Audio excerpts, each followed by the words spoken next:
Students, आज के video में हम देखने वाले हैं क्लास 10th एनसीईआरटी बुक की जो इलेक्ट्रिसिटी चैप्टर है ना, उसमें जो एक्सरसाइज क्वेश्चंस है ना, उन क्वेश्चंस का हम यहाँ पे आज सॉल्यूशन देखेंगे। ठीक है, पहली बात तो ये कि चैप्टर बहुत इंपॉर्टेंट हो जाता है, ठीक है, बोर्ड एग्जाम के पॉइंट ऑफ व्यू से, क्योंकि एटलीस्ट 2 न्यूमेरिकल्स इस चैप्टर से रहते हैं, है ना।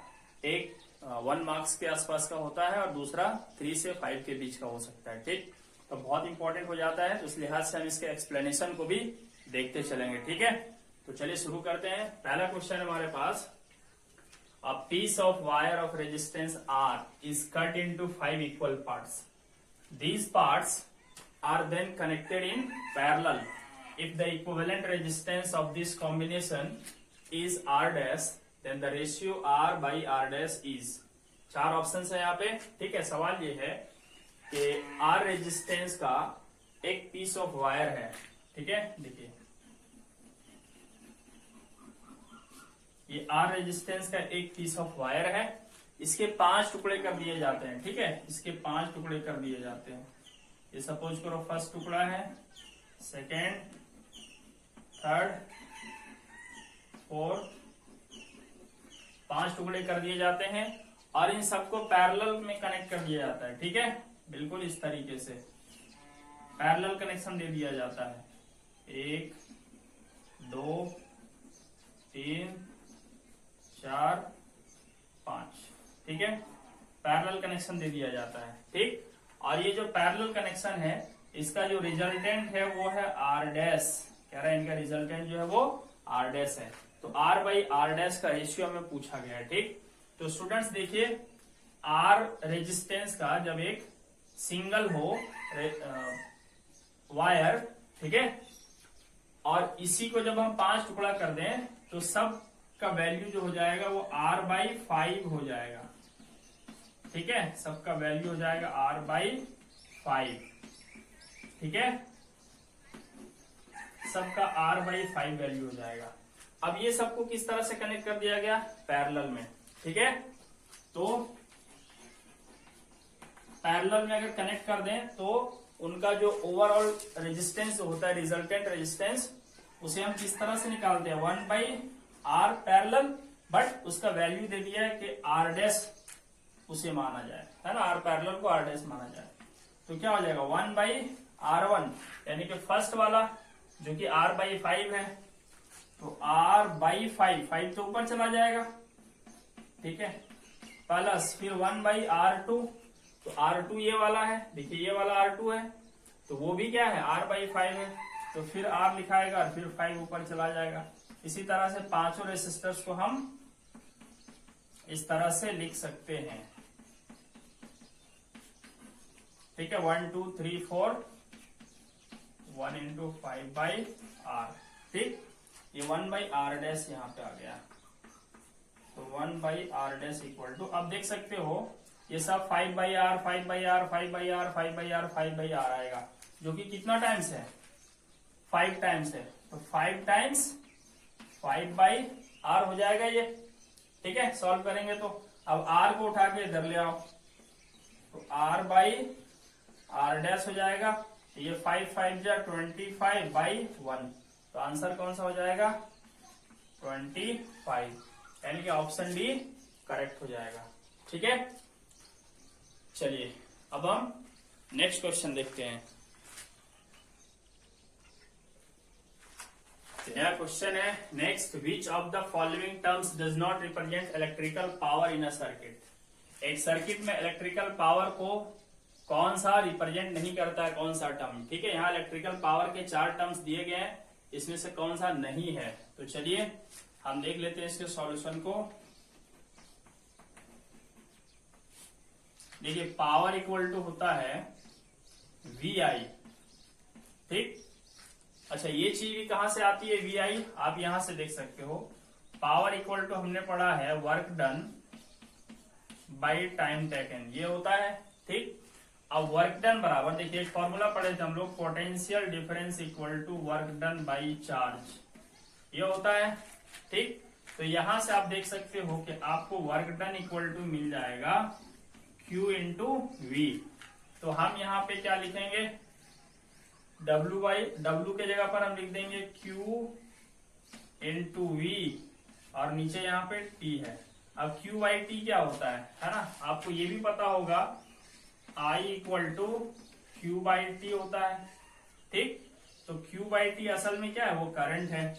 तो इस तरह से Q बाई टी के जगह पर हमें I मिल जाएगा और इंटू वी, ठीक। तो power equal to V I होता है।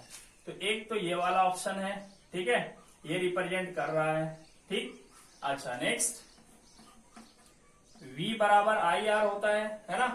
तो V बराबर जब आई आर लिख देंगे हम लोग, तो आई आर इंटू आई, तो कितना हो गया, आई स्क्वायर आर, यानी ये भी रिप्रेजेंट कर रहा है किसको, पावर को, ठीक। अच्छा, अब यहां से एक और चीज है ना, यहां से देख सकते हो, चूंकि V बराबर होता है आई आर, ठीक। तो I इक्वल टू आप देख सकते हो V बाई आर होता है, ठीक। तो I इक्वल टू अगर हम यहाँ V बाई आर रख दें तो उसका स्क्वायर कर देंगे इंटू आर, तो देखिए यहाँ पे हो जाएगा V square by R square into R, एक आर से स्क्वायर कट गया, V स्क्वायर बाई आर, यानी कि ये भी हो गया पावर का एक्सप्रेशन। तो बच कौन सा गया, B। तो आंसर हो जाएगा B, ठीक है। B जो है वो इलेक्ट्रिकल पावर को यहाँ रिप्रेजेंट नहीं कर रहा है, ठीक। चलिए नेक्स्ट क्वेश्चन देखते हैं। तो क्वेश्चन है, an electric bulb is rated 220 volt and 100 watt, when it is operated on 110 volt, the power consumed will be. देखिए क्या कह रहा है, एक इलेक्ट्रिक बल्ब है, वो रेटेड है 220 वोल्ट और 100 वाट, ठीक। सपोज करो इस तरह का बल्ब है, ठीक, ये रेटेड है 220 वोल्ट 100 वाट। इसका मतलब ये है कि अगर इस बल्ब के across potential difference 220 volt apply किया जाए तो ये 100 वाट पावर जो है वो 100 वाट पावर ये शो करेगा, ठीक है, यानी कि एक सेकंड में 100 जूल एनर्जी कंज्यूम करेगा। बट अब हमें इसे कम वोल्टेज पे चलाना है, 110 वोल्टेज पे चलाएंगे, तब ये कितना पावर कंज्यूम करेगा ये हमें कैलकुलेट करना है, ठीक है। तो देखिए क्या है, पोटेंशियल डिफरेंस तो कम कर दिया गया है, ठीक है, और पावर इक्वल टू हमारे पास फॉर्मूला क्या होता है, V इंटू आई। तो हमें I पता नहीं है ना, इस क्वेश्चन में हमें पोटेंशियल डिफरेंस तो पता है, 110 वोल्ट में चलाना है, लेकिन उस समय कितना करंट फ्लो होगा ये नहीं मालूम। तो चलिए पहले हम क्या करते हैं, इन दो डाटा का यूज करके और हम ये मालूम कर लेते हैं कि जब 110 वोल्ट पे चलाएंगे तो उसमें से करंट कितना फ्लो होगा, ठीक। तो उसके लिए हमें पहले बल्ब का रेजिस्टेंस निकालना पड़ेगा, ठीक है। Let R be the resistance of the bulb, ठीक। अब अगर इसका रेजिस्टेंस हम R मान लें तो हमारे पास फॉर्मूला है P equal to V square by R, ठीक है, power equal to V square by R होता है, ठीक। तो यहां से देखिए R इक्वल टू हमें मिल जाएगा वी स्क्वायर बाई पी। तो कौन सा वोल्टेज लेना है, जो पावर हम यूज करेंगे यहाँ पे, तो हम पावर यहाँ 100 वाट यूज करने वाले हैं, तो वोल्टेज लेना पड़ेगा 100 वाट के लिए जो पोटेंशियल डिफरेंस रिक्वायर्ड है, तो उसका स्क्वायर है तो 2 टाइम्स लिख देंगे। चलिए फिलहाल मैं यूनिट नहीं लिखता हूँ, ठीक है, ये 0 0 कट जाएगा, तो 484 ओम आएगा इसका रेजिस्टेंस। नाउ अब हम क्या निकालेंगे, करंट, इसमें से कितना करंट फ्लो होगा, I बराबर क्या होगा, V बाई आर। अब देखिए कौन सा V लेंगे, तो अब हम इसे चलाना चाहते हैं 110 वोल्ट पे, तो जब 110 वोल्ट पे चलाएंगे तो कितना करंट फ्लो होगा वो करंट हम निकालना चाहेंगे, ठीक है। तो 110 वोल्ट बाई रेजिस्टेंस कितना है, 484, ठीक है। चलिए कितना एम्पियर इसमें से करंट फ्लो होगा, तो अब हम लोग निकालेंगे therefore power consumed at 110 volt. तो पावर बराबर फिर से ये formula V square by R, ठीक है, सॉरी इसको नहीं यूज करेंगे, power equal to V into आई।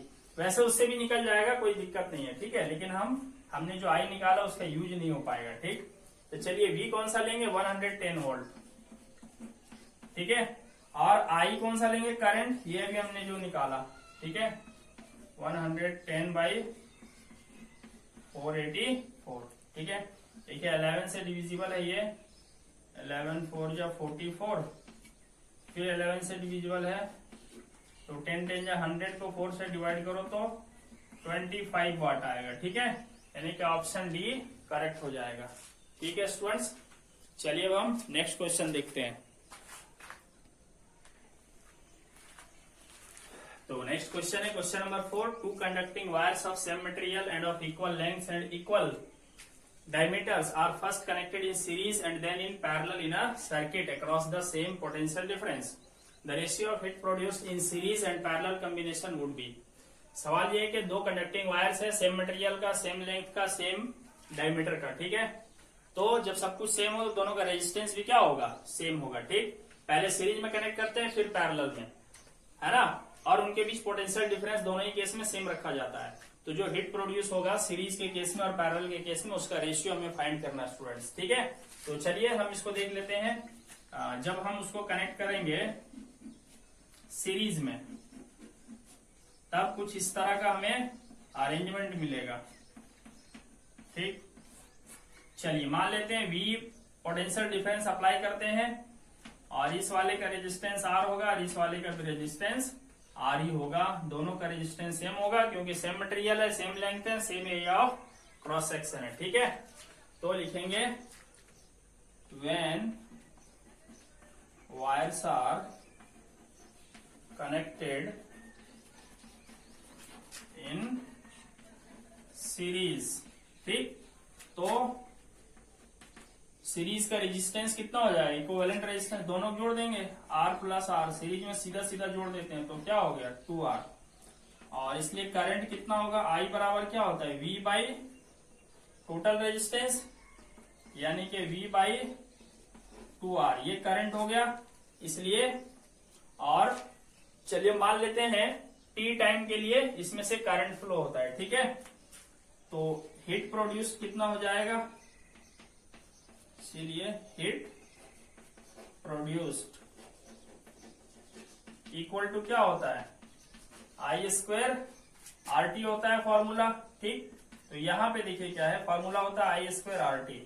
तो आई यहाँ पे क्या है, आई है यहाँ पे, चलिए मैं नीचे लिखता हूं हीट प्रोड्यूस्ड, तो इसको हीट प्रोड्यूस्ड इन सीरीज के लिए हम एच एस लिख देते हैं, ठीक है। तो आई के जगह पर लिखेंगे वी बाई 2R का स्क्वायर, रेजिस्टेंस कौन सा लेंगे यहाँ सीरीज वाला जो कि आया है कितना 2R, और टाइम को मान लेते हैं T। ठीक, तो जब हम इसको सिंप्लीफाई करेंगे तो देखिए मिलेगा V का स्क्वायर, ठीक है। देखिए 2 का स्क्वायर करेंगे तो 4 हो जाएगा, 4 में से फिर 2 कट जाएगा तो 2 बचेगा नीचे, R का स्क्वायर है और ऊपर एक R है तो एक R कट जाएगा, नीचे R बचेगा, ठीक है। We square T by 2R, ये आया हीट जब हमने सीरीज में कनेक्ट किया। ठीक, अच्छा अब जब हम उसे पैरेलल में कनेक्ट करेंगे तब क्या होगा, ठीक है। देखिए पैरेलल में जब कनेक्ट कर देंगे दोनों ही रेसिस्टर्स को, और पोटेंशियल डिफरेंस तो वही रखना है V, पोटेंशियल डिफरेंस हम V ही रखेंगे, ठीक है। साइन दे सकते हैं बैटरी का। चलिए ये R है ये R है, तो इसका रिजल्टेंट पहले हम निकाल लेते हैं, ठीक है। When wires are connected in parallel, तो पैरेलल में कनेक्ट करेंगे तो उसमें रिजल्टेंट रेजिस्टेंस कितना आएगा 1 बाई आर पी बराबर 1 बाई आर और 1 बाई आर, इसका मतलब हो गया 2 बाई आर हो जाएगा। तो आर पी जब हम निकालेंगे तो हो जाएगा आर बाई 2। ठीक, अब हम क्या करेंगे करंट निकाल लेंगे, कौन सा वाला, जब पैरेलल में था, ठीक है। यहां पर भी हम इसी तरह करंट दे सकते हैं जब सीरीज में कनेक्टेड था। ठीक, तो आई सीरीज रेजिस्टेंस सीरीज वाला। चलिए यहां पे हो गया करंट ड्यूरिंग पैरेलल कनेक्शन। तो करंट बराबर क्या होता है, V बाई आर। तो V तो सेम रहेगा, अब रेजिस्टेंस ये वाला लगेगा, कौन सा, RP। और ये आया कितना, RP equal to R by 2। तो ये बाई 2 कहां चला जाएगा, ऊपर चला जाएगा। तो ये आया करंट। अब इस यहां भी हमें क्या करना है, T टाइम के लिए ही फ्लो कराना है करंट। यहां भी T टाइम के लिए फ्लो कराया था। तो अब यहाँ पे हीट जनरेटेड कितना हो जाएगा, हीट प्रोड्यूस्ड। फॉर्मूला तो फिर से वही रहेगा, I स्क्वायर RT। बट यहां पे करंट लेना है पैरेलल वाला, I स्क्वायर R। रेजिस्टेंस लेना है पैरेलल वाला, और टाइम सेम लेना है। ठीक है, चलिए हम डाटा पुट करते हैं। हीट प्रोड्यूस्ड पैरेलल वाले को चलिए मैं HP से दिखा देता हूं।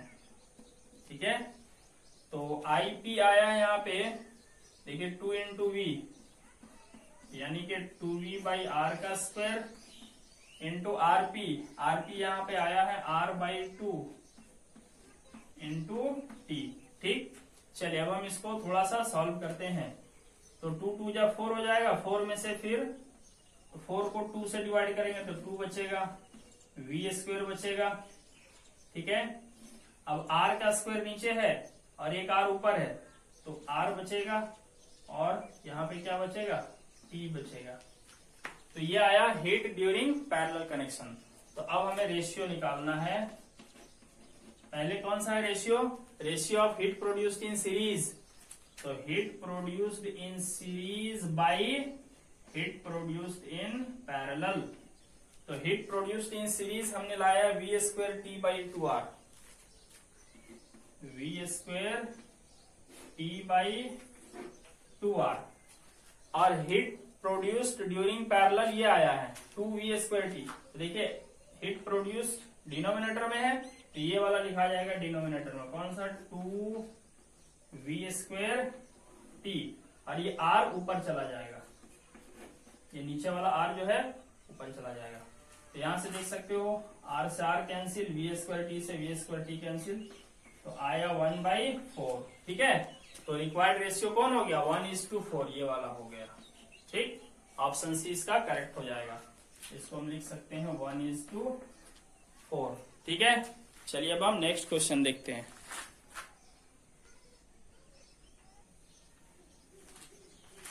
तो नेक्स्ट क्वेश्चन नंबर 5 है, how is a voltmeter connected in the circuit to measure the potential difference between 2 points.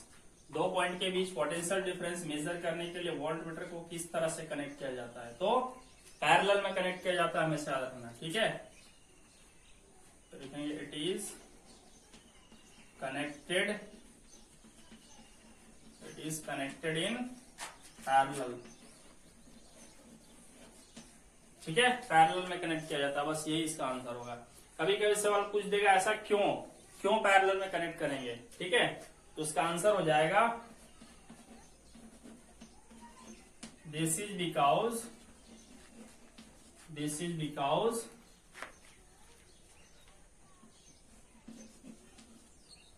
The resistance of a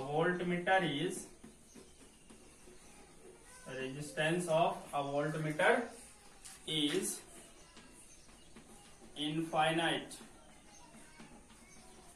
and it does not allow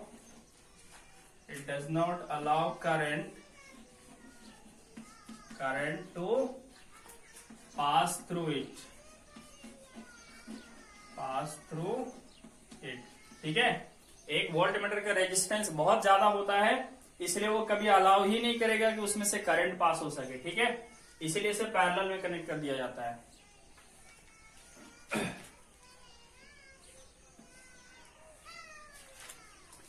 अगर सीरीज में कनेक्ट कर देंगे तो क्या होगा पता है, ये करंट जाने ही नहीं देगा वोल्टमीटर। ठीक है, इसीलिए इसको पैरेलल में कनेक्ट कर देते हैं। चलिए अगला क्वेश्चन है, A copper wire has a diameter 0.5 millimeter and resistivity of 1.6 into 10 to the power minus 8 ohm meter. What will be the length of this wire to make its resistance 10 ohm? How much does the resistance change if the diameter is doubled? यहाँ पे दो सवाल हैं, एक copper wire है जिसका diameter ये है और रेसिस्टिविटी ये है, ठीक। तो कह रहा है कितना लंबा हम वायर लें कि रेजिस्टेंस 10 ओम मिल जाए, ठीक है। तो देखिए इसको हम बड़े आसानी से सॉल्व कर लेंगे। हमारे पास एक फॉर्मूला है ना, ये हमने डिराइव किया था रेसिस्टिविटी टॉपिक में, है ना, पीछे का वीडियो आप देख सकते हो। R equal to rho L by A, ये फॉर्मूला हमने डिराइव किया था, ठीक है। रेजिस्टेंस यहाँ पे R है और रो रेसिस्टिविटी है, एल लेंथ है और ये एरिया ऑफ क्रॉस सेक्शन है, ठीक। तो यहां से आप देख सकते हो कि लेंथ निकालनी हमें, तो लेंथ इक्वल टू यहाँ पे क्या एक्सप्रेशन मिलेगा, ए जो है रेजिस्टेंस के साथ आके मल्टीप्लाई हो जाएगा, ठीक, और रो जो है वो डिनोमिनेटर बन जाएगा, ठीक है। तो इस तरह से हमें लेंथ मिल जाएगी, बस अब करना कुछ नहीं है, डाटा पुट कर देना हमें, ठीक है। तो लेंथ इक्वल टू रेजिस्टेंस कितना हो जाना चाहिए, 10 ओम हो जाना चाहिए। चलिए यूनिट सब एसआई में है तो मैं यूनिट नहीं लिखता हूं, इसका आंसर सीधे एसआई यूनिट मीटर में आने वाला है, ठीक। चलिए एरिया ऑफ क्रॉस सेक्शन, तो एरिया का क्या फॉर्मूला होता है, तो पाई इंटू रेडियस का स्क्वायर, बट यहाँ रेडियस ना देकर के डायमीटर दे दिया है, तो क्या करेंगे, डायमीटर को 2 से डिवाइड कर देंगे, ये एरिया का फॉर्मूला हो गया, है ना, बाई रेसिस्टिविटी, उसका भी वैल्यू हमें मालूम है 1.6 into 10 to the power minus 8, ठीक है। चलिए अब यहाँ पे डायमीटर का वैल्यू पुट कीजिए, 10 इंटू पाई का वैल्यू रखिए 22/7 और नीचे यहाँ पे है 1.6 into 10 to the power minus 8 multiplied with 7 और इंटू डायमीटर यहाँ पे दिया हुआ है, देखिए 0.5 मिलीमीटर, तो 0.5, अच्छा देखिए ये मिलीमीटर ऐसा यूनिट नहीं है, तो मिली का वैल्यू रखना पड़ेगा जो कि होता है 10 टू द पावर माइनस 3, ठीक, और उसका स्क्वायर है डिवाइडेड बाई, देखिए यहाँ 2 है, 2 का भी स्क्वायर है, तो 2 का स्क्वायर कितना हो जाएगा, 4 हो जाएगा, ठीक है। तो इस टोटल एक्सप्रेशन को जब हम सॉल्व करेंगे तो देखिए यहाँ पे हो जाएगा 10 इंटू 22 इंटू 0.5 का स्क्वायर हो जाएगा 0.25 into 10 to the power minus 3 to जा माइनस 6 डिवाइडेड बाई यहाँ पे बचेगा 1.6 इंटू 7 इंटू 4 इंटू देखिए ये वाला 10 टू द पावर माइनस 8, ठीक है। ओवरऑल जब हिसाब करोगे बच्चों तो यहाँ पे आएगा ये 122.7 मीटर, ठीक है। आप डिवाइड करके चेक कर सकते हो।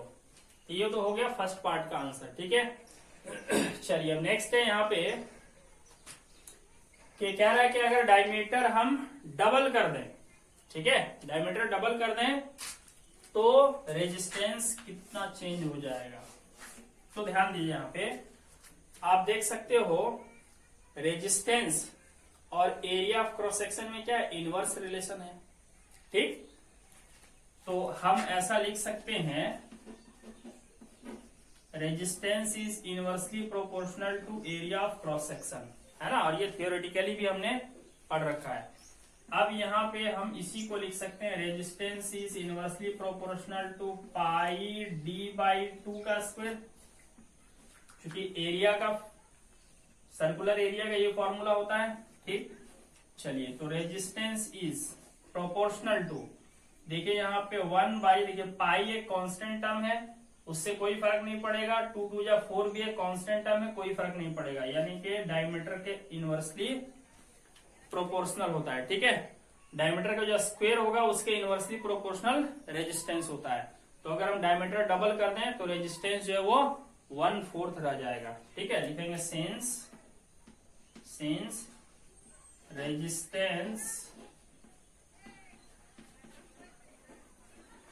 since resistance is inversely proportional to a square of diameter, therefore new resistance will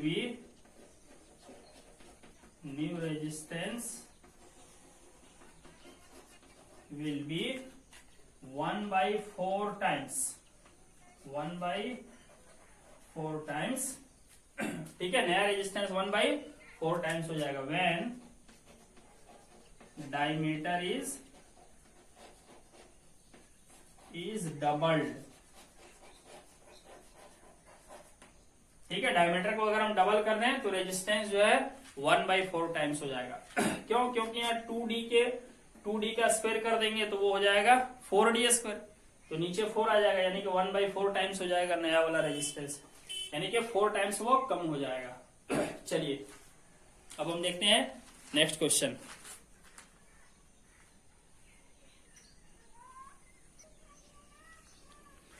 चलिए तो नेक्स्ट अब हम देखते हैं question number 7। The values of current I flowing in a given resistor for the corresponding values of potential difference V across the resistors are given below. क्या कह रहा है कि एक रेसिस्टर है, उसके अक्रॉस अलग अलग पोटेंशियल डिफरेंस अप्लाई किया जाता है, और जब पोटेंशियल डिफरेंस अलग अलग अप्लाई किया जाता है तो उसके करस्पॉन्डिंग जो करंट आता है वो ये आता है। ठीक है, तो पोटेंशियल डिफरेंस वर्सेस करंट का हमें एक ग्राफ खींचना है और फिर ग्राफ की मदद से रेसिस्टर्स का रेजिस्टेंस निकालना है। तो VI ग्राफ चलिए हम इस तरह से खींच लेते हैं। ठीक है, इस एक्सिस पे, वर्टिकल एक्सिस पे चलिए हम दिखा देते हैं पोटेंशियल डिफरेंस, ये वोल्ट में। ठीक, और इस वाले एक्सिस की तरफ हम दिखा देते हैं करंट, वो भी एम्पियर में। ठीक है, तो पोटेंशियल डिफरेंस यहाँ देख सकते हो 13.2 तक है। तो हम पहले तो अपना स्केल चूज करते हैं। आप ग्राफ पेपर चूज कीजिए। ग्राफ पेपर में आप जो बड़ा वाला आपको एक खाना दिखाई देगा ना, आप उसे कुछ मान लीजिए, जैसे 2 करके मान लेते हैं। चलिए यहाँ पे मान लेते हैं 2, ये हो जाएगा 4, 6, 8, 10, 12, 14 तक में हो जाएगा। फिर इसी तरह आप इधर भी एक सुटेबल स्केल चूज कर लीजिएगा, क्योंकि करंट 4 तक है तो 0.5 करके आप मान लीजिए, है ना। फर्स्ट वाले को मान लीजिए 0.5, यहाँ पे मान लीजिए 1.0, यहाँ पे मान लीजिए 1.5, नेक्स्ट हो जाएगा 2.0, 2.5, नेक्स्ट हो जाएगा 3.0, फिर 3.5, तो नेक्स्ट हो जाएगा 4। इसी तरह से हाफ एम्पियर का स्केल आप चूज कर लीजिएगा। यहाँ पे दोनों वैल्यू क्या हो जाएगा 0। अब देखिए ग्राफ प्लॉट करना है, तो जब पोटेंशियल डिफरेंस 1.6 वोल्ट है तो करंट 0.5 एम्पियर। 1.6 कहाँ आएगा, देखिए ये है 0 और ये है 2, इन दोनों के बीच में 1 आएगा। अब इन दोनों के बीच में 1.5 आएगा तो उससे थोड़ा ज्यादा। ठीक, तो यहां से हमें एक क्या करना है, करंट एक्सिस के पैरेलल डॉटेड लाइन खींचिए और देखिए 0.5 एम्पियर कह रहा है करंट है, तो यहां से आप डॉटेड लाइन खींचिए, है ना, पोटेंशियल डिफरेंस वाला एक्सिस की तरफ, तो यहाँ एक पॉइंट मिलेगा आपको। इसी तरह हम नेक्स्ट पोटेंशियल डिफरेंस 3.4 लेंगे। देखिए ये 2 है और ये 4 है, तो इसके बीच में यहाँ कहीं 3 होना चाहिए और यहाँ 3.5, तो इससे थोड़ा नीचे, यानी यहां से अब हम क्या करेंगे, एक पैरेलल लाइन खींचेंगे करंट वाले के एक्सिस, और करंट यहाँ पे 1 है तो हम 1 में ले जा करके इसको मिला देंगे। ठीक है, एक पॉइंट यहां मिलेगा। ठीक है, इसी तरह से हम क्या करेंगे, सारे पॉइंट्स को हम प्लॉट करेंगे। तो सारे पॉइंट्स को हमने यहाँ पे देखिए प्लॉट कर दिया, तो इस तरह के पॉइंट्स हमें मिल गए। ठीक है, अब क्या करेंगे, हम इन पॉइंट्स को इस तरह से हम ज्वाइन कर देंगे। तो ज्वाइन करने से आप देख सकते हो हमको एक स्ट्रेट लाइन मिलता है, ठीक है। तो स्ट्रेट लाइन मिलता है तो ये ग्राफ हो जाता है हमारा, है ना, पोटेंशियल डिफरेंस वर्सेस करंट का, ठीक है। यही जो है वो वी आई ग्राफ है ना, ये जो लाइन आपको मिला यही है वी आई ग्राफ। अब देखिए हमें रेसिस्टर का रेजिस्टेंस भी निकालना है, तो रेजिस्टेंस कैसे निकालेंगे हम लोग, तो कभी भी रेजिस्टेंस निकालना हो ग्राफ से ना, तो ग्राफ का स्लोप निकाल दीजिएगा, ठीक है। Slope of V I graph, ठीक। तो वी आई ग्राफ का स्लोप कैसे निकालेंगे, तो स्लोप निकालने का बहुत आसान तरीका है, कोई भी दो पॉइंट आप चूज कर लीजिए। चलिए एक ये वाला पॉइंट चूज कर लेते हैं ए, और ये वाला पॉइंट चूज कर लेते हैं, ये यहां आके मिलना चाहिए पॉइंट बी। इन दो पॉइंट को चूज कर लेंगे, ठीक। और यहां से वर्टिकल लाइन खींचिए और यहां से एक हॉरिजॉन्टल लाइन खींचिए, ठीक है। ये दोनों मान लीजिए सी पे मिलता है, तो ये जो वर्टिकल हाइट है बीसी और ये जो हॉरिजॉन्टल लेंथ है एसी, इन दोनों का रेशियो ही स्लोप कहलाता है, ठीक है। यानी कि हम यहाँ लिखेंगे vertical height BC by AC, ठीक। तो बीसी का वैल्यू कितना हो जाएगा, बीसी का वैल्यू देखिए, बी है कितना 10.2 और सी है कितना 3.4, तो 10.2 में से 3.4 माइनस कर देंगे तो ये बीसी का वैल्यू मिल जाएगा, ठीक है। तो 10.2 माइनस 3.4 ये वोल्ट में है सब, है ना, तो बाहर कॉमन यूनिट वोल्ट लगा देंगे। एसी देखिए यहां से यहां तक, तो सी का वैल्यू जो है वो यहाँ पे कितना है 3 में आना चाहिए ये, ठीक है। थोड़ा सा मिस्टेक हुआ है, ये देखिए सी पे आएगा, ठीक है, सी इस लाइन पे आएगा। आप ग्राफ पेपर का यूज करेंगे तो यहीं आके मिलेगा। तो सी का वैल्यू है 3 एम्पियर, उसमें से क्या करेंगे, देखिए यहां से यहां तक 3 है, उसमें से यहां तक 1 है, तो 1 माइनस कर देंगे, -1, और ये एम्पियर में है। तो अब आप यहाँ देख सकते हो कि 10.2 में से 3.4 माइनस करेंगे तो बचेगा 0.8।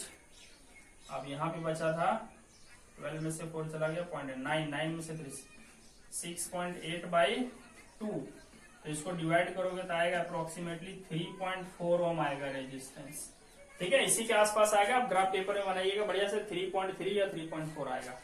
चलिए इस तरह से हम इसका सॉल्यूशन पाते हैं। आइए नेक्स्ट क्वेश्चन देखते हैं।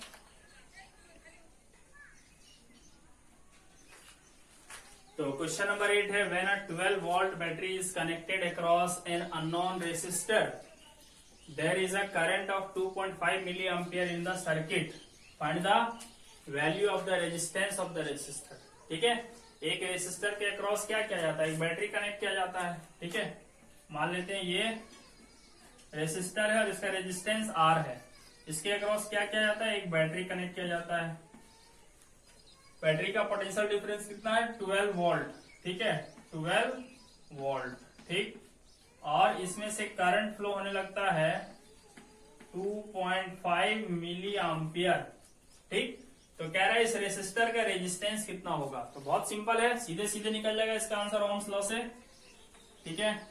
क्या सॉल्यूशन देखिए क्या होता है, V equal to I R, तो यहां से सीधा सीधा हम निकाल लेंगे रेजिस्टेंस इक्वल टू क्या हो जाएगा, resistance equal to I denominator बन जाएगा, V बाई आई, V हमको पता है कितना 12 वोल्ट, और डिवाइडेड बाई आई, यानी कि करंट कितना है 2.5 मिली एम्पियर। अब यहां ध्यान दीजिए मिली एम्पियर तो ऐसा यूनिट है नहीं, तो इस मिली को हटाना पड़ेगा, और हटेगा कैसे, तो मिली का वैल्यू हम रख देंगे जो कि होता है 10⁻³ और अब यहाँ पे वोल्ट हो गया जो कि ऐसा यूनिट है, और एम्पियर हो गया वो भी ऐसा यूनिट है, ठीक। चलिए अब 2.5 से हम 12 को डिवाइड करेंगे तो कितना आएगा, तो आ जाएगा ये 2.54 जा 10, ठीक है। या सीधे सीधे अगर हम देखें इसको, अगर हम 120/25, ठीक, तो 25 4 जा हो गया 100, बचा 20 25 8 जा यानी कि 4.8 आएगा। और 10 टू द पावर -3 ऊपर जाकर के हो जाएगा 10 टू द पावर +3 और रेजिस्टेंस निकाल रहे हैं तो यूनिट ओम हो जाएगा। इसको अगर आप एक्सपेंडेड फॉर्म में पूरा लिखना चाहें तो ये हो जाएगा 4800, इतना ओम इसका आंसर हो जाएगा। ठीक है, 4800। चलिए नेक्स्ट देखते हैं हम लोग question number 9। A battery of 9 volt is connected in series with resistors of 0.2 ohm, 0.3 ohm, 0.4 ohm, 0.5 ohm and 12 ohm respectively. How much current would flow through the 12 ohm resistor? चलिए सबको सीरीज में connect कर देना है। कितने कितने का है? एक है 0.2 ohm का, नेक्स्ट है 0.3 ohm का, फिर नेक्स्ट है 0.4 का और फिर नेक्स्ट है 0.5 का और फिर एक है बड़ा रेजिस्टेंस 12 ओम का। सबकी यूनिट ओम है। चलिए इसको 12 वोल्ट की किससे कनेक्ट किया जाता है? 9 वोल्ट की बैटरी से कनेक्ट किया जाता है। ठीक है, चलिए 9 वोल्ट से इसको हमने कनेक्ट कर दिया। यहाँ पे स्विच है, कनेक्ट करेंगे तो इसमें से क्या होने लगेगा? करंट फ्लो होने लगेगा पॉजिटिव टर्मिनल से, तो सब में से सेम करंट जाएगा, है ना। तो जो भी करंट का वैल्यू निकलेगा वही 12 ओम से भी जाने वाला है। ठीक है, तो यहाँ पे चलिए हम करंट निकाल लेते हैं। तो सबसे पहले हम टोटल रेजिस्टेंस निकाल लेते हैं। ठीक है, सीरीज में है सब, है ना, resistances of resistors in series, तो सीधा सीधा जुड़ जाएगा यहाँ पे 0.2 प्लस 0.3 प्लस 0.4 प्लस 0.5 प्लस 12, है ना। और सबको जोड़ देंगे तो आ जाएगा, देखिए 2 3 5 5 5 10 यानी कि 13.4 हो जाएगा, 13.4 ओम। ये आ गया रेजिस्टेंस। पोटेंशियल डिफरेंस तो पता है कितना, 9 वोल्ट, इसलिए हम सीधा सीधा निकाल लेंगे करंट। तो I equal to V by equivalent resistance in series. तो टोटल हो जाएगा यहाँ पे 9 डिवाइडेड बाई 13.4। ठीक है, तो इतना एम्पियर करंट जो है वो फ्लो होगा। ठीक है, और चूंकि सब सीरीज में है तो सबसे सेम करंट फ्लो होगा। ठीक है, लिखेंगे since all resistors are in series, hence all resistors are in series, hence the same current, the same आगे लिखाएगा current, the same current will flow through each resistor। ठीक है, therefore 9 by 13.4 ampere will flow through 12 ohm resistor, 12 ohm resistor। ठीक है, इसको आप चाहे तो और सिंप्लीफाइड फॉर्म में लिख सकते हो, है ना, डेसिमल में बदल सकते हो इसको, ये चेंज हो सकता है। जैसे 90 बाई 134 है ना, डेसिमल हटाएंगे तो इधर आ जाएगा 45 बाई 2 से डिविजिबल है 7 2 6 या 12। ठीक है, और आप सिंप्लीफाई कर लोगे कि 0.8 के समथिंग आएगा यहाँ पे कुछ। ठीक, चलिए अब हम नेक्स्ट क्वेश्चन देखते हैं। तो अगला क्वेश्चन है question number 10। How many 176 ohm resistors in parallel are required to carry 5 ampere on a 220 volt line. ठीक है, देखिए क्या कह रहा है, मान लेते हैं ये एक सप्लाई लाइन है 220 वोल्ट का, यहां से हमें क्या करना है, 2 वायर ले जा करके रेसिस्टेंस को कनेक्ट करना है पैरेलल में, ठीक है। अब पैरेलल में इस तरह से कनेक्ट करते जाना है, ठीक। एक 176 ओम का, फिर दूसरा भी इसी तरह 176 ओम का, फिर इसी तरह तीसरा, चौथा, पांचवा। कितना पीस करना है वो मालूम नहीं है, लेकिन कह रहा है कि वही सवाल है कि कितना पीस कनेक्ट करें कि इसमें से ना 5 एम्पियर करंट फ्लो होना शुरू हो जाए, ठीक है। कितना पीस इस तरह से कनेक्ट करें कि 5 एम्पियर करंट फ्लो होने लगे। तो चलिए हम ये पोटेंशियल डिफरेंस है करंट से मालूम कर लेते हैं कि इसका ओवरऑल रेजिस्टेंस कितना है, ठीक है।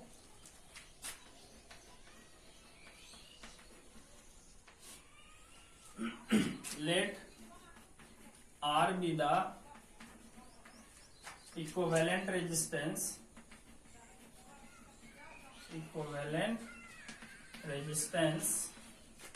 of the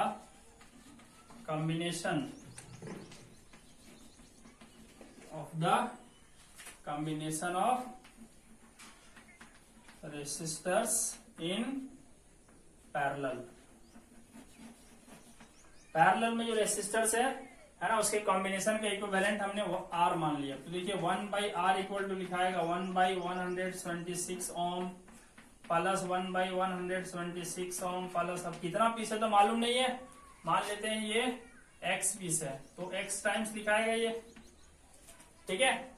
तो X टाइम्स लिखाएगा तो यहाँ पे हो जाएगा 1/R equal to X times है तो X/176 ओम आएगा। तो यहां से हमें रेजिस्टेंस पता चल जाएगा R इक्वल टू, है ना, जब इसका रेसिप्रोकल करेंगे तो 176 ओम बाई X आएगा ये R, ठीक है। ऑल्सो अब R बराबर क्या होता है, V/I होता है, ठीक। तो V पता है हमें कितना, 220 वोल्ट, और करंट कितना फ्लो हो रहा है, 5 एम्पियर। डिवाइड करो, 5 4 जा 20, 5 4 जा, यानी कि 44 ओम होगा इस ओवरऑल रेजिस्टेंस की वैल्यू, ठीक है। तो फ्रॉम 1 and 2 आप देख सकते हो, फ्रॉम 1 and 2, ठीक है। देखिए यहाँ पे है 176/x इतना इक्वल टू R, और यहाँ 44 इक्वल टू R है। तो 176/x इक्वल टू यहाँ पे क्या हो जाएगा, 44। तो आप यहां से देख सकते हो x इक्वल टू हो जाएगा, देखिए x यहां चला जाएगा, 44 डिनोमिनेटर बन जाएगा, तो आंसर आएगा 44 4 जा, ठीक है, 4 टाइम्स, यानी कि 4 रेसिस्टर्स हमें पैरेलल में कनेक्ट करने होंगे, ठीक। चलिए, तो required number of resistors is कितना हो गया, required number of resistors is 4, ठीक। नेक्स्ट क्वेश्चन देखते हैं। तो नेक्स्ट क्वेश्चन है students 11 number, so how you would connect 3 resistors each of resistance 6 ohm so that the combination has a resistance of 9 ohm first number और 4 ओम second number, ठीक है। यानी कह रहा है कि 6 ओम का 3 रेसिस्टर्स है आपके पास, 6 ओम का एक रेसिस्टर, 6 ओम का दूसरा रेसिस्टर और 6 ओम का तीसरा रेसिस्टर। तो कह रहा है दिखाइए कि आप किस तरह जोड़ोगे कि रिजल्टेंट जो है वो 9 ओम आएगा, ठीक है ना। पूरे कॉम्बिनेशन का जो रेजिस्टेंस आएगा वो 9 ओम आएगा, आप किस तरह से जोड़ोगे। तो फर्स्ट के लिए चलिए देखते हैं।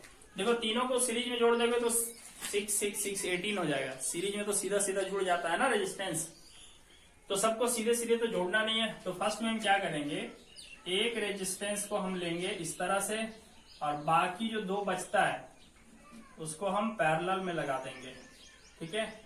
ये हो गया 6 ओम, ये भी हो गया 6 ओम, ये हो गया 6 ओम। इस तरह से कनेक्ट करें तो चलिए देखते हैं क्या आता है, ठीक है। पहले तो निकालेंगे रिजल्टेंट ऑफ पैरेलल रेसिस्टर्स।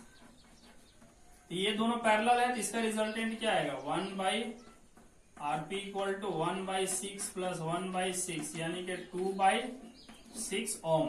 तो यहां से आपको RP इक्वल टू मिल जाएगा 6 ओम डिवाइडेड बाई 2 है ना, 1/RP का रेसिप्रोकल RP हो जाएगा, तो 3 ओम आ गया। तो इन दोनों का 3 आ गया। अब ये दोनों का 3 है और इसके साथ ये सीरीज में है, तो टोटल कितना हो जाएगा, लिखेंगे total resistance of the combination. ये तीनों को मिलाकर कॉम्बिनेशन कहेंगे, ठीक है, सवाल में कॉम्बिनेशन वर्ड यूज हुआ है। Total resistance of the combination तो हो जाएगा, देखिए फर्स्ट में है 6 ओम और ये इधर आया कितना 3 ओम, यानी कि 9 ओम हो जाएगा। तो इसका मतलब है कि हमें इस तरह से कनेक्ट करना पड़ेगा, ठीक है, 9 ओम के लिए। इसी को अगर हम वर्ड में लिखना चाहें तो कैसे लिखेंगे, therefore 1 resistor will be connected in series with the parallel combination of two others, ठीक है। दो जो अलग वाले हैं उनके पैरेलल के साथ एक को सीरीज में जोड़ देंगे, ठीक है। चलिए अब हमें 4 ओम चाहिए, तब कैसे कनेक्ट करेंगे, तो सेकंड नंबर में क्या करेंगे हम लोग, इस तरह से करेंगे। देखिए एक रेसिस्टर के साथ दूसरा, दो सीरीज में जोड़ देंगे और जो बचा हुआ है उसके साथ हम पैरेलल कॉम्बिनेशन दे देंगे, ठीक। तो देखिए ये वाला है 6 ओम, ये वाला भी है 6 ओम, ये वाला भी है 6 ओम। ये दोनों तो सीरीज में हो गए, ये दोनों मिलकर कितना हो गया 12 ओम हो गया। तो लिखेंगे टोटल रेजिस्टेंस, पहले तो लिख low resistance of resistors in series, ठीक है। सीरीज में जो है उसका रिजल्टेंट तो कितना आ जाएगा, सीरीज वालों का 6 ohm plus 6 ohm that is 12 ohm हो जाएगा। 6 + 6 12 ओम सीरीज वालों का हो गया ये। अब लिखेंगे therefore total resistance of combination, total resistance of combination. तो पूरे कॉम्बिनेशन के क्या, देखो ये 12 ओम वाला 6 ओम वाले के साथ पैरेलल में कनेक्टेड है, तो 1/RP = 1/12 + 1/6, 12 और 6 का एलसीएम 12 होगा, है ना। तो यहां से आप देख सकते हो ये हो जाएगा 1 + 6 2 जा, तो जब 1/RP का रेसिप्रोकल करेंगे तो RP आएगा, यहाँ पे ओम रहेगी यूनिट, तो 12 ओम डिवाइडेड बाई 2 + 1 कितना हो गया 3, 4 ओम आ गया, ठीक। तो इस तरह से कनेक्ट करना होगा। इसी को अगर हम वर्ड में लिखना चाहें तो कैसे लिखेंगे, वर्ड में लिखेंगे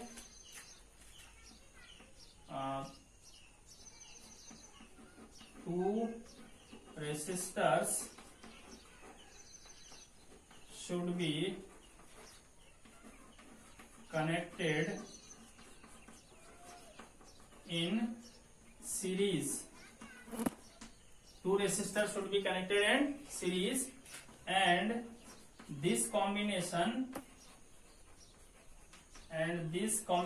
यहाँ पे आगे लिख लेना कॉम्बिनेशन, ठीक है। दिस कॉम्बिनेशन इज कनेक्टेड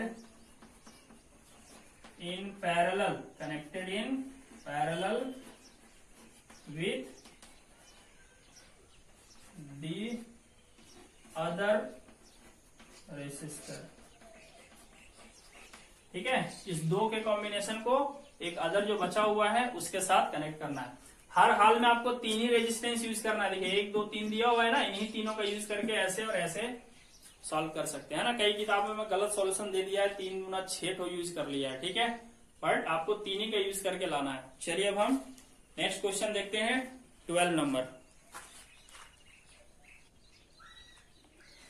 तो क्वेश्चन है students, several electric bulbs design to be used on a 220 volt electric supply line are rated 10 watt each. How many bulbs can be connected in parallel with each other if the maximum allowable current is 5 ampere? ये कुछ question number 10 के ही जैसा है, but यहाँ पे क्या है कि रेजिस्टेंस ना दे करके उसके बदले में दे दिया है कि कुछ बल्ब्स हैं जिन्हें डिजाइन किया गया है वो 220 वोल्ट पे काम करेंगे और तब वो 10 वाट पावर शो करेंगे। ठीक है, तो इन दोनों का यूज करके हम बल्ब का रेजिस्टेंस निकाल लेंगे पहले। ठीक है, उसके बाद फिर उन्हें कह रहा है कितना पीस हम पैरेलल में जोड़े कि ज्यादा से ज्यादा सर्किट में से 5 एम्पियर करंट फ्लो हो। ठीक, तो पहले तो हम बल्ब का रेजिस्टेंस निकाल लेते हैं। Let R be the resistance of each bulb. हर बल्ब का रेजिस्टेंस आर होगा, इसलिए आर बराबर क्या हो जाएगा, वी स्क्वेयर बाई पी। ठीक है, ये पावर के एक्सप्रेशन में से ये चीज निकलता है। ठीक है, resistance equal to V square by P. Formulas बढ़िया से याद रखना सब। तो वी कितना है 220 वोल्ट, इसका स्क्वेयर कर देना है और पावर कितना है 10। ठीक है, तो 220 ये आएगा 48400 डिवाइड बाई 10 यानी कि 4840। ये एक बल्ब का रेजिस्टेंस आ गया इतना ओम। ठीक, अब इस तरह के कई बल्ब हैं जिन्हें पैरेलल में जोड़ना है। तो चलिए मान लेते हैं late n bulbs are connected in series, parallel, connected in parallel। तो n बल्ब जब पैरेलल में जोड़ेंगे तो ओवरऑल रेजिस्टेंस क्या आएगा, 1/Rp इक्वल टू 1/R1, यानी पहले वाला बल्ब का रेजिस्टेंस। तो सबका तो यही आएगा क्योंकि सबका पावर सेम है और सबको सेम पोटेंशियल डिफरेंस पे चलाना है। तो 4840 प्लस फिर से 1/4840। अब इस तरह से कितने बल्ब पैरेलल में कनेक्टेड हैं, तो n बल्ब्स। तो यही चीज हमें कितना बार लिखना पड़ेगा, n टाइम्स लिखना पड़ेगा। ठीक है, तो इसको जब हम, है ना, इसे आप ऐसा समझिए, अगर x plus x plus x plus x 1 2 3 4 times रहता है तो हम उसे 4x लिखते हैं। इसी तरह से अगर x plus x plus x plus x अगर n टाइम्स रहा तो क्या लिखेंगे, उसे हम nx लिखेंगे। इन द सेम वे 1/4840 ये n टाइम्स है तो ये क्या लिखाएगा, 1/Rp इक्वल टू लिखाएगा n/4840 आएगा। ठीक है, 1/Rp। तो इसका रेसिप्रोकल कर दीजिए तो रेजिस्टेंस ऑफ पैरेलल कॉम्बिनेशन आएगा 4840 डिवाइडेड बाई n। ये आ जाएगा पूरे कॉम्बिनेशन का रेजिस्टेंस। अब हम क्या करेंगे, पूरे कॉम्बिनेशन का रेजिस्टेंस निकाल लेंगे, किससे, पोटेंशियल डिफरेंस से और करंट से। नाउ आरपी इक्वल टू क्या होगा, वी बाई आई। तो 220 वोल्ट दिया हुआ है और करंट मैक्सिमम है कितना, 5 एम्पियर। तो इसको डिवाइड करोगे तो आरपी इक्वल टू मिलेगा 5 4 जा 20, 5 4 जा 44 ओम। तो यहाँ पे देखिए आरपी बराबर इतना आ रहा है और यहाँ आरपी बराबर इतना आ रहा है, तो इन दोनों को हम इक्वेट कर सकते हैं। ठीक है, तो हम इसे लिख सकते हैं 4840 बाई n इक्वल टू 44। तो यहां से आप देख सकते हो मिल जाएगा आपको n इक्वल टू, देखिए n यहाँ चला आएगा 44 डिनोमिनेटर बन जाएगा 4840 डिवाइडेड बाई 44। 44 से ये 1 टाइम में कटेगा, सॉरी रिमाइंडर बचेगा 4, 1 टाइम में कटेगा 4 4 4 जा, फिर 4 4 44, तो 44 1 जा, यानी क्या आएगा 110। यानी 110 बल्ब हमें पैरेलल में कनेक्ट करने होंगे, तब उसमें से मैक्सिमम 5 एम्पियर करंट फ्लो होगा।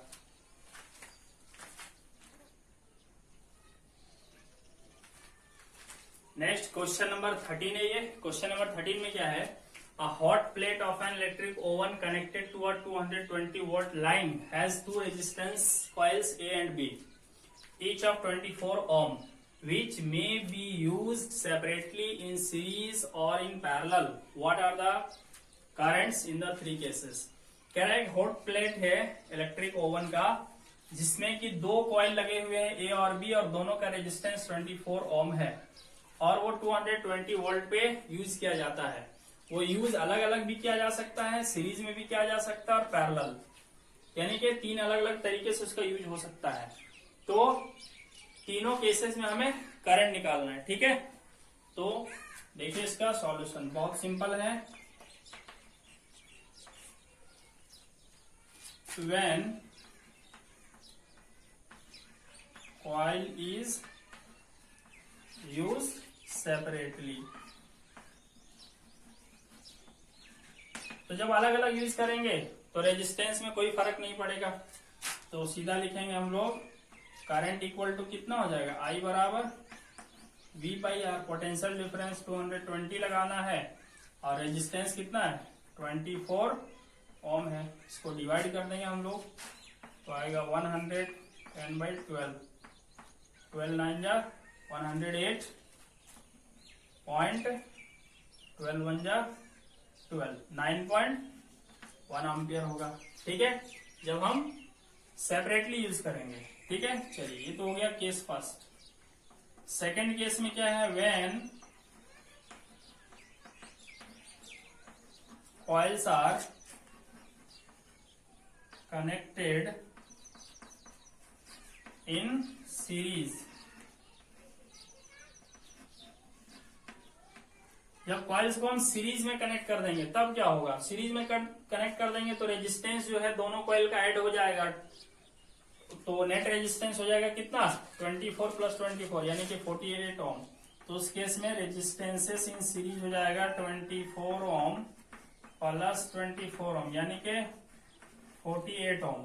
तो अब हम लोग करंट का वैल्यू निकालेंगे तो I बराबर V बाई आर एस। देखिए यहाँ पे अब 24 नहीं लेना है, 48 लेना है, क्योंकि सीरीज में जब यूज करेंगे दोनों कॉइल को ना तो दोनों कॉइल का रेजिस्टेंस ऐड हो जाता है ना, सीरीज में हमें पता है रेजिस्टेंसेस ऐड हो जाता है।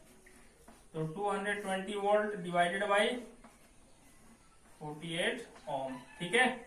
तो इस केस में करंट जो है देखिए 4 से ये कटेगा, 4 5 जा 20, 55 बाई 12, तो 12 4 जा 48, 7 4.5 और कुछ आएगा, ठीक है, इतना के आसपास अप्रोक्सीमेटली करंट आएगा। चलिए नेक्स्ट है, अब क्या करना है, पैरेलल में कनेक्ट करना है। तो जब कॉइल्स को पैरेलल में कनेक्ट कर देंगे तो रिजल्टेंट पहले निकाल लेंगे हम लोग, ठीक है। When coils are connected in parallel, parallel में कनेक्ट कर देंगे तो रिजल्टेंट कितना आएगा। पैरेलल कॉम्बिनेशन का फॉर्मूला क्या होता है 1 बाई R1। R1 का मतलब क्या 24 ओम, फिर 1 बाई R2, इसका मतलब क्या फिर 24 ओम। तो 24 का एलसीएम तो रहेगा 24, ऊपर हो जाएगा 2, ठीक है। तो 1 बाई आरपी का रेसिप्रोकल आरपी होगा और ये 24 बाई 2 हो जाएगा, यानी कि 12 ओम आ गया रिजल्टेंट रेजिस्टेंस। इसलिए करंट अब कितना हो जाएगा V बाई आरपी। P तो वही रहेगा 220 और पैरेलल कॉम्बिनेशन का रिजल्ट 12 ओम, डिवाइड करेंगे 110 बाई 6, ठीक है। तो 6 1 जा 6, 5 0 50, 6 8 जा 20, 18.3 एम्पियर के अप्रोक्सीमेटली आएगा। चलिए तो ये हो गया 13। आइए अब हम लोग देखते हैं नेक्स्ट क्वेश्चन। तो नेक्स्ट यहाँ पे क्वेश्चन नंबर 14 है। क्वेश्चन नंबर 14 कह रहा है compare the power used in the 2 ohm resistor in each of the following circuits. देखिए दो तरह का सर्किट है, दोनों सर्किट में 2 ओम रेसिस्टर कितना पावर कंज्यूम करेगा, कितना पावर यूज करेगा वो कैलकुलेट करना है। फर्स्ट सर्किट जो है ना, फर्स्ट वाले के लिए हम लोग देखते हैं। फर्स्ट सर्किट में क्या है, 6 वोल्ट का एक बैटरी है, ठीक है। तो हम यहाँ पे 6 वोल्ट का एक बैटरी कनेक्ट करेंगे, ठीक। और इसके साथ सीरीज में 2 रेजिस्टेंस लगे हुए हैं, एक है 1 ओम का और दूसरा है 2 ओम का, ठीक। और यहाँ पे 6 वोल्ट का बैटरी लगा हुआ है। कह रहा है कि इससे कितना पावर कंज्यूम होगा वो हमें निकालना है ना, 2 ओम से कितना पावर कंज्यूम होगा, ठीक है। तो पावर बराबर क्या होता है, पावर इक्वल टू, बहुत सारे पावर के 3 एक्सप्रेशन है हमारे पास, है ना। P equal to V I होता है, P equal to I square into R होता है, ठीक है। और P equal to V square by R होता है, ठीक। तो हमें समझना है यहाँ पे पावर के लिए मुझे इसके अक्रॉस जानना है ना, इसके अक्रॉस जानना है ये कितना पावर कंज्यूम करेगा। तो इसका रेजिस्टेंस हमें पता है, तो बेहतर तो ये होगा कि हम रेजिस्टेंस वाला यूज करें। तो यहाँ भी रेजिस्टेंस है, यहाँ भी रेजिस्टेंस है, ठीक। तो इन दोनों में से अब फिर किसका यूज करें, देखिए यहाँ पोटेंशियल डिफरेंस की भी बात है। तो ये 6 वोल्ट जो पोटेंशियल डिफरेंस है ये तो पूरे कॉम्बिनेशन के अक्रॉस है, तो ये वाला पोटेंशियल डिफरेंस तो काम चलेगा नहीं, हमें पोटेंशियल डिफरेंस इसके अक्रॉस मालूम करना पड़ेगा। तो ये एक नया काम हो जाएगा पोटेंशियल डिफरेंस मालूम करना। और अगर हम करंट मालूम करना चाहें तो करंट दोनों में से सेम होगा, तो करंट वाला यूज करेंगे, आसान होगा, ठीक। तो हम सर्किट में करंट मालूम कर लेते हैं, ठीक है। तो लिखेंगे करंट इन द सर्किट, ठीक है। तो देखिए करंट यानी कि I बराबर क्या होता है, V बाई आर। तो V यहाँ पे कितना है, 6 वोल्ट। ये पूरे सर्किट का करंट निकाल रहे हैं तो पूरे सर्किट का पोटेंशियल डिफरेंस लेंगे 6 वोल्ट, और पूरे सर्किट का रेजिस्टेंस लेंगे। देखिए दोनों सीरीज में है, तो 2 और 1 कितना हो जाएगा, 3 ओम हो जाएगा। तो करंट आ गया कितना, 2 एम्पियर। तो अब मुझे देखिए यहां से फ्लो होने वाला करंट पता चल गया 2 एम्पियर, सीरीज में है ना, तो सेम करंट सब जगह से फ्लो होगा। तो लिख लेंगे इसलिए power used by 2 ohm resistor. 2 ohm resistor कितना पावर लगाएगा, तो पावर का फॉर्मूला होता है आई स्क्वायर इंटू आर। तो आई तो हम निकाल चुके हैं 2, तो 2 का स्क्वायर, और रेजिस्टेंस इसका कितना है 2। तो ध्यान देना यहाँ 2 का स्क्वायर 4, 4 2 जा 8 वाट पावर ये यूज करेगा फर्स्ट केस में, ठीक है। चलिए अब हम देखते हैं सेकंड वाला। सेकंड सर्किट में क्या है, सेकंड सर्किट में हमारे पास 4 वोल्ट की बैटरी है, इस तरह के 4 वोल्ट की बैटरी है, ठीक। और इससे कनेक्टेड है पैरेलल में एक 12 ओम वाला और एक 2 ओम वाला, 12 ओम और 12 ओम का है, और यहाँ पे है 2 ओम का, ठीक है। अब देखिए क्या है, ये जो सर्किट हमने ड्रॉ किया है इसमें देखिए पोटेंशियल डिफरेंस ये जो 4 वोल्ट है ना, ये दोनों के लिए होगा, क्योंकि दोनों पैरेलल में है, पैरेलल वालों का पोटेंशियल डिफरेंस हमेशा सेम होता है। तो 4 वोल्ट इसके लिए भी है, 4 वोल्ट इसके लिए भी है। तो सीधे सीधे हम वोल्ट और रेजिस्टेंस वाला फॉर्मूला लगा देंगे, है ना। तो पावर का एक एक्सप्रेशन होता है ना, power equal to V square by R, ठीक है। तो लिखेंगे ये किसके अक्रॉस हम निकालेंगे, 2 ओम वाला, है ना। तो लिखेंगे पावर यूज्ड इन या used by 2 ohm resistor. 2 ohm resistor जो पावर यूज करेगा, तो पोटेंशियल डिफरेंस तो 4 का स्क्वायर हो जाएगा, रेजिस्टेंस कितना है 2, तो 4 का स्क्वायर 16 बाई 2, यानी कि इस बार भी पावर कितना आया, 8 वाट आया। तो दोनों ही केस में 2 ohm resistor 8 watt power use करेगा, ठीक। चलिए अब हम चलते हैं नेक्स्ट क्वेश्चन में। तो क्वेश्चन है यहाँ पे 15 number, 2 lamps, one rated 100 watt 220 volt and other 60 watt at 220 volt are connected in parallel to electric main supply. What current is drawn from the line if the supply voltage is 220 volt? देखिए जब भी supply voltage आपको पता हो, voltage मतलब potential difference अगर आपको पता हो, ठीक है, और आपको करंट मालूम करना हो, तो इसके लिए रेजिस्टेंस जरूरी हो जाएगा, है ना, क्योंकि I equal to V by R formula ही होता है। तो रेजिस्टेंस सबसे पहले निकालना पड़ेगा। तो हम मालूम कर लेंगे फर्स्ट वाले लैंप का रेजिस्टेंस क्या होगा और सेकंड वाले का रेजिस्टेंस क्या होगा। ठीक है, पावर वाले फॉर्मूले से हम रेजिस्टेंस पहले निकाल लेंगे। ठीक है, तो देखिए इसका solution, resistance of first lamp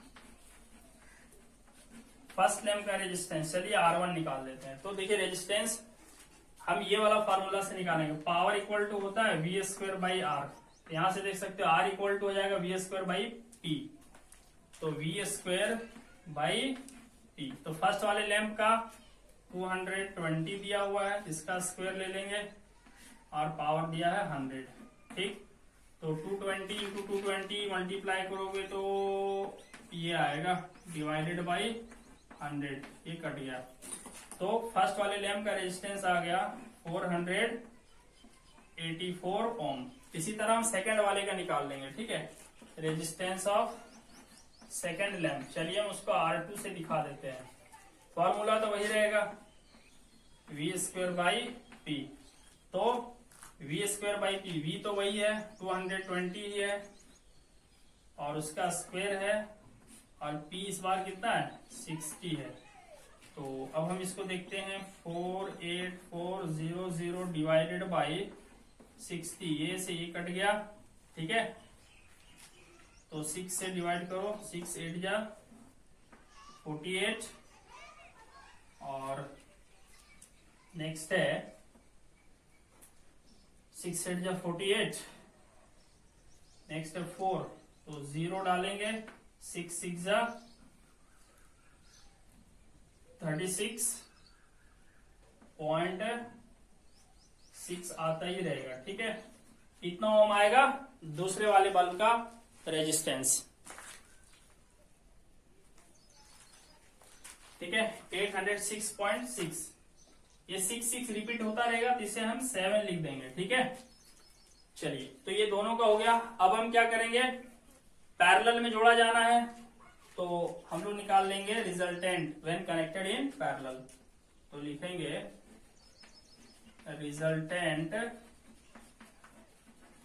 resistance of bulbs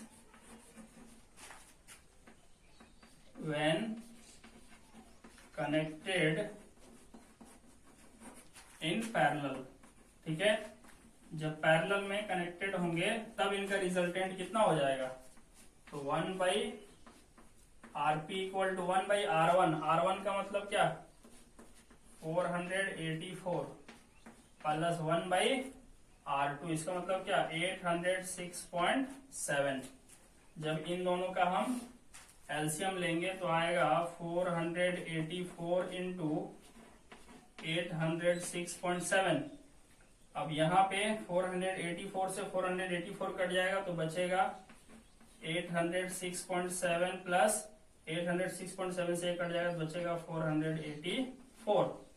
ठीक है, तो 1 बाई आरपी का रेसिप्रोकल करेंगे तो आरपी आ जाएगा। आरपी इक्वल टू देखिए ये बन जाएगा न्यूमरेटर 484 इंटू 806.7 डिवाइडेड बाई, इन दोनों को ऐड कीजिए तो आएगा 0.764, 10 कैरिंग इज 1, 1890 और 8 और 4 कितना हो गया 12।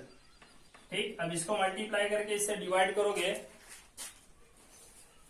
तो आंसर मिलेगा 302.5 ओम।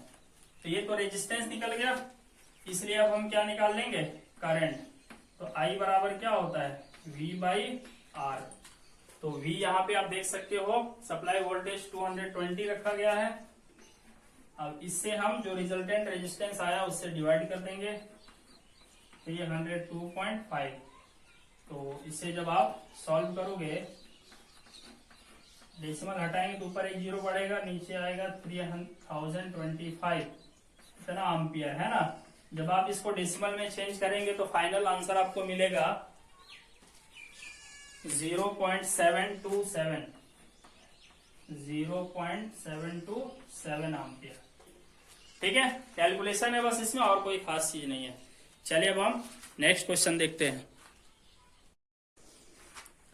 तो नेक्स्ट क्वेश्चन है यहाँ पे question number 16, which uses more energy, a 250 watt TV set in 1 hour or a 1200 watt toaster in 10 minutes। कह रहा है कौन ज्यादा एनर्जी यूज करेगा, एक टीवी सेट 250 वाट पावर वाली 1 घंटे में, या एक टोस्टर जो 1200 वाट पावर वाली 10 मिनट में, कौन ज्यादा एनर्जी यूज करेगा।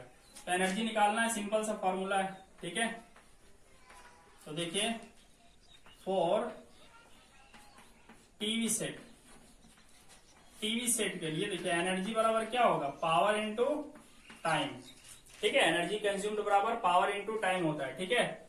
इस तरह के कई क्वेश्चंस हमने पीछे के वीडियोस में लोड किया है, ठीक है, देख लोगे और अच्छे से समझ में आएगा।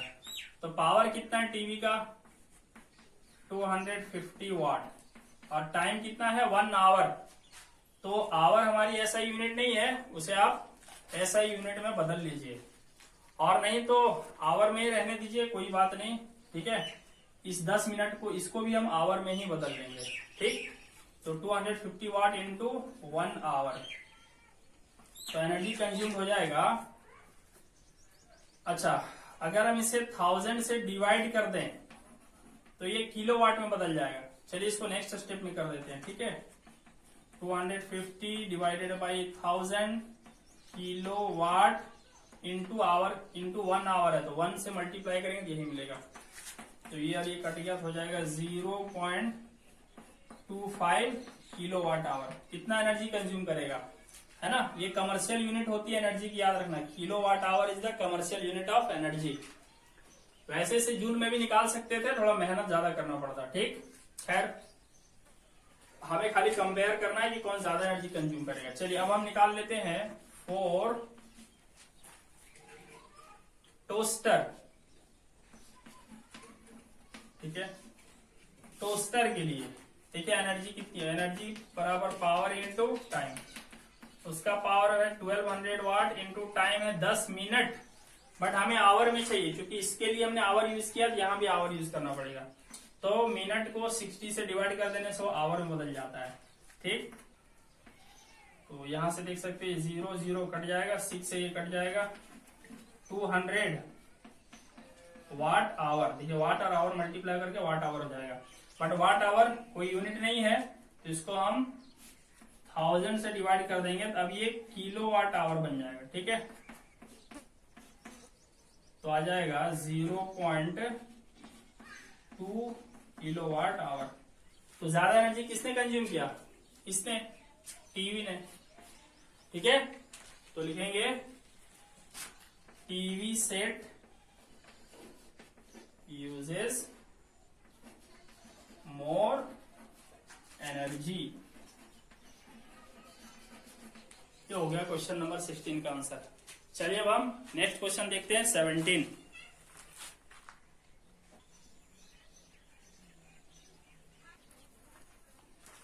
तो क्वेश्चन है an electric heater of resistance 8 ohm draws 15 ampere from the service mains for 2 hours, calculate the rate at which heat is developed in the heater, ठीक है। तो देखो स्टूडेंट्स, यहाँ पे एक खास बात यह है कि हमें जो कैलकुलेट करना है वो कैलकुलेट करना rate at which heat is developed. Heat क्या है, एनर्जी है, तो एनर्जी डेवलप होने का रेट, कहने का मतलब है एनर्जी खर्च होने का रेट। तो एनर्जी खर्च होने का रेट क्या कहलाता है, पावर कहलाता है, यानी कि हमें यहाँ पे पावर कैलकुलेट करनी है, ठीक है। यहाँ पे वर्ड का गेम है, बाकी और कुछ नहीं है, ठीक है। तो लिखेंगे rate at which energy is developed. देखिए हिट के बजाय हमने एनर्जी वर्ड यूज किया ताकि आपको डेफिनेशन याद आ जाए पावर की, है ना। पावर के डेफिनेशन आपको बताया गया है ना, पीछे के लेक्चर में। तो रेट एट विच एनर्जी, यहाँ पे ब्रैकेट में लिख देता हूं, heat developed is nothing but power, है ना, वो पावर ही है और कुछ नहीं है, ठीक है। तो पावर हमें निकाल देना है सीधा सीधा यहाँ पे। तो पावर इक्वल टू होता है I²R। तो करंट तो मालूम है 15 एम्पियर, तो 15 का स्क्वायर इंटू रेजिस्टेंस R जो है वो कितना है 8 ओम है, मल्टीप्लाई कर दो 15 जो 225 इंटू 8 तो हो जाएगा 1800 वाट। ये पावर हो जाएगा, यानी कि इस रेट से हीट डेवलप होगा। ठीक है, चलिए अब हम देखते हैं नेक्स्ट एंड लास्ट क्वेश्चन।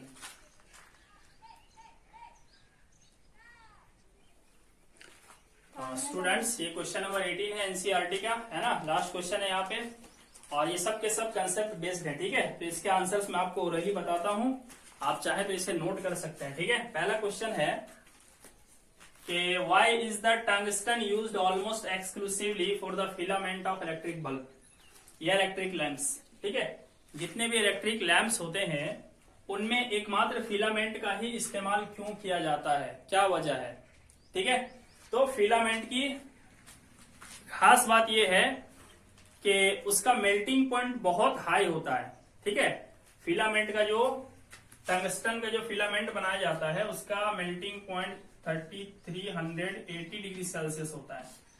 ठीक, तो उसका मेल्टिंग पॉइंट बहुत हाई होता है, इतना ज्यादा टेम्परेचर होगा तब जाकर के ये पिघलता है। ठीक है, जबकि एक बल्ब जब ग्लो करता है ना, इलेक्ट्रिक लैंप है ना, बल्ब भी बोल सकते हैं उसको, इलेक्ट्रिक लैंप जो है देखिए ये फिलामेंट कहलाता है, ये जब ग्लो करता है तो यहाँ का टेम्परेचर 2500 डिग्री सेल्सियस होता है। ठीक, जबकि इसे पिघलने के लिए 3380 डिग्री सेल्सियस चाहिए, तो इतना टेम्परेचर मिल नहीं पाता है और इसलिए ये पिघलता नहीं है, और पिघलता नहीं है इसीलिए फिलामेंट का इस्तेमाल किया जाता है, सॉरी फिलामेंट बनाने के लिए टंगस्टन का ही इस्तेमाल किया जाता है। ठीक है, टंगस्टन का यूज किया जाता है। ठीक है, तो उसका क्लियर आंसर क्या हो गया कि because the tungsten has very high melting point which is equal to 3380 degree Celsius and it does not melt even at when the filament is red hot. जब फिलामेंट बिल्कुल लाल गर्म हो जाता है तब भी वो नहीं पिघलता। चलिए दूसरा क्वेश्चन है, why are the conductor of electric heating devices such as bread toaster electric iron made of an alloy rather than a pure metal. Pure metal का बनाने के बजाय एलॉय का कंडक्टर क्यों बनाया जाता है ब्रेड टोस्टर्स का और इलेक्ट्रिक आयरन्स का। तो सिर्फ बात यहाँ ब्रेड टोस्टर और इलेक्ट्रिक आयरन का नहीं है, बल्कि जितना भी हीटिंग डिवाइस है, जैसे रूम हीटर हो गया, इलेक्ट्रिक हीटर हो गया, इलेक्ट्रिक केटल हो गया, ओवन हो गया, जितना भी हीटिंग डिवाइस है ना, सबका कंडक्टर जो है या कॉइल जो है वो एलॉयज का ही बनाया जाता है। तो क्यों, तो इसका आंसर है स्टूडेंट्स, क्योंकि एलॉयज की रेसिस्टिविटी हाई होती है। ठीक है, अब रेसिस्टिविटी हाई होने से क्या फायदा होता है कि वो क्या करता है, हीट जनरेट कर सकता है बहुत कम टाइम में बहुत ज्यादा, तो इसलिए वो इजीली हीट हो जाता है बहुत कम टाइम में। ठीक है, दूसरी खास बात यह है कि एलॉय जो है वो हाई टेम्परेचर पे भी ऑक्सीडाइज नहीं होता। ऑक्सीडाइज नहीं होता मतलब बर्न नहीं होता, बहुत ज्यादा गर्म होने पर भी वो ऑक्सीजन से रिएक्ट करके और जलता नहीं है। ठीक, तो ये दो वजह है जिसकी वजह से एलॉयज का यूज किया जाता है कंडक्टर बनाने में। ठीक है, किसका कंडक्टर, हर हीटिंग डिवाइस का कंडक्टर। चलिए तीसरा है, why is the series arrangement not used for domestic circuit. तो डोमेस्टिक सर्किट में सीरीज अरेंजमेंट क्यों नहीं इस्तेमाल किया जाता है। ठीक है, इसको मैं बहुत डिटेल से समझाया हूं, है ना, शायद लेक्चर 10th या 9th में होगा। ठीक है, तो आप उसको देख लीजिए, बट फिर भी यहाँ पे आपको बता देता हूं। सीरीज अरेंजमेंट इसलिए घरों में इस्तेमाल नहीं किया जाता है कि सीरीज अरेंजमेंट में अगर एक भी डिवाइस काम करना बंद कर दिया तो सब के सब काम करना बंद कर देते हैं, ये पहला डिमेरिट है। ठीक, दूसरा डिमेरिट ये है कि सीरीज अरेंजमेंट में आप डिवाइसेस को अलग अलग यूज नहीं कर सकते। ठीक है, सेपरेटली आप उसे चला नहीं सकते। जैसे मान लीजिए 3 डिवाइसेस कनेक्टेड है, फैन, बल्ब और मोटर सीरीज में, अगर आप फैन चालू करना चाहें तो भी तीनों चालू हो जाएगा, या बल्ब चालू करना चाहें तो भी तीनों चालू हो जाएगा। ठीक, और इसी तरह एक बंद करोगे तो सब बंद हो जाएगा, यानी कि सेपरेटली उसे हम ऑपरेट नहीं कर सकते। ये दूसरा डिमेरिट है। तीसरा डिमेरिट सीरीज कनेक्शन का, सीरीज अरेंजमेंट का ये है कि ओवरऑल रेजिस्टेंस जो होता है सर्किट का, क्योंकि सीरीज में जोड़ देंगे तो ओवरऑल रेजिस्टेंस जो है सर्किट का बहुत ज्यादा बढ़ जाता है। अब ओवरऑल रेजिस्टेंस बढ़ जाने से उसमें करंट का फ्लो बहुत कम हो जाता है, इससे डिवाइस प्रॉपरली काम नहीं कर पाता है। चौथा प्रॉब्लम यह है सीरीज अरेंजमेंट का कि पोटेंशियल डिफरेंस जो है ना वो शेयर हो जाता है सारे डिवाइसेस में। जैसे 220 वोल्ट का अगर सप्लाई लाइन से मिल रहा है पोटेंशियल डिफरेंस, तो 3-4 डिवाइसेस अगर सीरीज में कनेक्टेड है तो सब में थोड़ा थोड़ा बढ़ जाएगा, तो सफिशिएंट पोटेंशियल डिफरेंस नहीं मिलता है, इससे भी वो प्रॉपरली वर्क नहीं कर पाते हैं। तो इसीलिए सीरीज अरेंजमेंट घरों में यूज नहीं होता है। चलिए अगला है, how does the resistance of a wire very with its area of cross section. Resistance area of cross section के साथ किस तरह से वेरी करता है, तो इसका आंसर होगा resistance is inversely proportional to area of cross section. Resistance जो है वो एरिया ऑफ क्रॉस सेक्शन के इनवर्सली प्रोपोर्शनल है। मतलब एरिया ऑफ क्रॉस सेक्शन अगर इंक्रीज करेंगे तो रेजिस्टेंस डिक्रीज करेगा, और एरिया ऑफ क्रॉस सेक्शन अगर डिक्रीज करेंगे तो रेजिस्टेंस इंक्रीज करेगा। चलिए नेक्स्ट क्वेश्चन है ई number, Why are copper and aluminum wires usually employed for electricity transmission? Electricity transmission के लिए एल्युमिनियम और कॉपर का इस्तेमाल क्यों किया जाता है? तो इसकी खास बात यह है कि एल्युमिनियम और कॉपर करंट के बहुत ही अच्छे कंडक्टर होते हैं और इनकी रेसिस्टिविटी बहुत कम होती है। ठीक है, तो रेसिस्टिविटी कम होने की वजह से ये इलेक्ट्रिकल एनर्जी को डिसिपेट किए बिना, यानी कि इलेक्ट्रिकल एनर्जी को ज्यादा मात्रा में खर्च किए बिना ये बहुत दूर तक उसे ट्रांसमिट कर देती है ना। और इसकी वजह यह है कि एल्युमिनियम और कॉपर का रेसिस्टिविटी बहुत कम होता है। ठीक, चलिए तो ये आज स्टूडेंट्स हमने इलेक्ट्रिसिटी चैप्टर के एक्सरसाइज के क्वेश्चन आंसर्स को देखा। अब हम नेक्स्ट चैप्टर स्टार्ट करेंगे साइंस में। चैप्टर 1 है chemical equations and reaction NCERT का। ठीक है, तो आप कंटिन्यूअसली देखते रहिए और सीखते रहिए। Thank you.